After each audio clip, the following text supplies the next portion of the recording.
Durgapur station বাস স্ট্যান্ডে সিপিআইএমের পতাকা খুলে ফেলার অভিযোগ, বিজেপির বিরুদ্ধে অভিযোগে উত্তেজনা। সিপিআইএমের দলীয় পতাকা খুলে ফেলে দেওয়ার অভিযোগকে কেন্দ্র করে বুধবার দুর্গাপুর স্টেশন বাস স্ট্যান্ড এলাকায় উত্তেজনা ছড়ায়। অভিযোগের তীর বিজেপির দিকে। ঘটনাকে ঘিরে এলাকায় রাজনৈতিক চাপানুতর শুরু হয়েছে।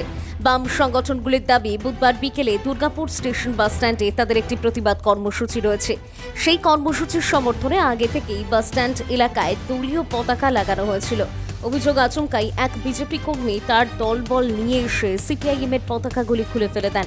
যদিও অভিযোগ অস্বীকার করেছেন দুর্গাপুর পশ্চিমের বিজেপি বিধায়ক লক্ষণচন্দ্র ঘড়ুই। তার দাবি, বামপন্থীরা সমাজের শত্রু, এটা জনরোষের ফল। এর ফলে বিজেপির কোনো যোগ নেই। আসলে বাম, তৃণমূল ও কংগ্রেস সব মিলেমিশে একাকার হয়ে গিয়েছে। ঘটনার জেরে কোকোভেন থানায় লিখিত অভিযোগ দায়ের করা হয়েছে বামপন্থীদের তরফ থেকে। তাদের হুঁশিয়ারি, অভিযোগের পরেও যদি সভার সময় বিজেপি অশান্তি তৈরির চেষ্টা করে তাহলে তারা লাগাতার আন্দোলনে নামবে। ঘটনার তদন্ত শুরু করেছে পুলিশ। Bureau report. দেখুন, বামপন্থীরা যদি বলি একটি সমাজের শত্রু। এই বামপন্থীরা 35 বছর ধরে বাংলাকে লুটে পুটে শেষ করেছেন। আজকে যে বাংলার যে অর্থব্যবস্থা এই তলানি পৌঁছেছে, তার মূল কারিগর কমিউনিস্টরা। এই কমিউনিস্টরা তারা একসময় বিবেকানন্দকে বলে চাকরি পায়নি বলে সন্ন্যাসী হয়েছে। আমাদের রামকৃষ্ণ বলেছেন মেদিনী রুগী বলেছেন, নেতাজিকে তেজ কুকুর বলেছেন। এই যে মহাপুরুষ সম্বন্ধে তার কটূক্তি এবং মার্ক্সবাদী কমিউনিস্ট পার্টি আসার পর থেকে বাংলার যে বঞ্চনা, বাংলার যে ইতিহাস নষ্ট করে দেওয়া হয়েছে, আজকে বাংলার ভূগোল মানচিত্র নষ্ট করে দেওয়া হয়েছে, বাংলা একের পর কারখানা বন্ধ হয়েছে, বাংলা হাজার হাজার কর্মী খুন হয়ে গেছে বিরোধীরা, কেউ তারা পার্টি করতে পারতেন না। আমি নিজে উদাহরণ, আমি দল করার জন্য 4 বছর গ্রাম ছাড়া ছিলাম, ঘর উঠতো না আমাকে।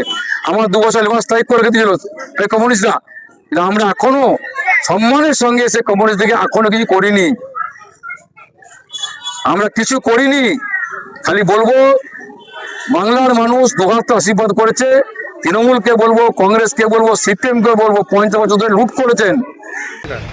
আমাদের একটা প্রতিবাদ কর্মসূচি আছে। অবশ্যই একটা যে মিথ্যা প্রচার শুরু করা হয়েছে, যে একটা প্রোগ্রাম হলেই এরা দেশদ্রোহী, এরা অ্যান্টি ন্যাশনাল, এইসব ভাষাগুলো যে বলা হচ্ছে, আমরা সেই জায়গায় দাঁড়িয়ে এই প্রতিবাদ কর্মসূচি করছি যে আমাদের যে মিথ্যা অভিযোগ তৈরি করা হচ্ছে এবং তার বিরুদ্ধে দাঁড়িয়ে আমরা আজকের এই কর্মসূচি করছি। এবং কালকে আমরা জানি যে আমাদের ডিআইএফআই ফ্ল্যাগ, এসএফআই ফ্ল্যাগ এবং আমাদের সিপিএম পার্টির ফ্ল্যাগকে ধর্মতলার বুকে পুড়িয়ে দেওয়া হয় আগামী একদিন আগেই। তো আমরা তার প্রতিবাদে আজকে সভা করছি যে কোনো রাজনীতিকে আমরা কোনো ধর্মকে অসম্মান করতে চাই না, কোনো রাজনৈতিক পতাকাকে আমরা অসম্মান করতে চাই, মানুষকে নিয়ে আমরা চলতে চাই। সেই বার্তা দেওয়ার জন্য আজকে আমাদের এই কর্মসূচি। এই কর্মসূচি যখন হয়, বিজেপির কিছু লোক আগে যারা বিজেপির বিরুদ্ধে কাজ করেছে, এই 4 তারিখের পর আবার তারা বিজেপি হয়েছে এবং তারা আজকে এই বাসস্ট্যান্ড এলাকায় পার্টির ফ্ল্যাগ খুলে দেওয়া, পার্টির ফ্ল্যাগ ফেলে দেওয়া এই কাজ করেছে। জোনা 5 লোক আমরা আজকে থানায় অভিযোগ করেছি তাদের বিরুদ্ধে। আমরা চাইছি এর বিরুদ্ধে আমাদের প্রতিবাদ করতে হবে। নিউজ বঙ্গলেখনী।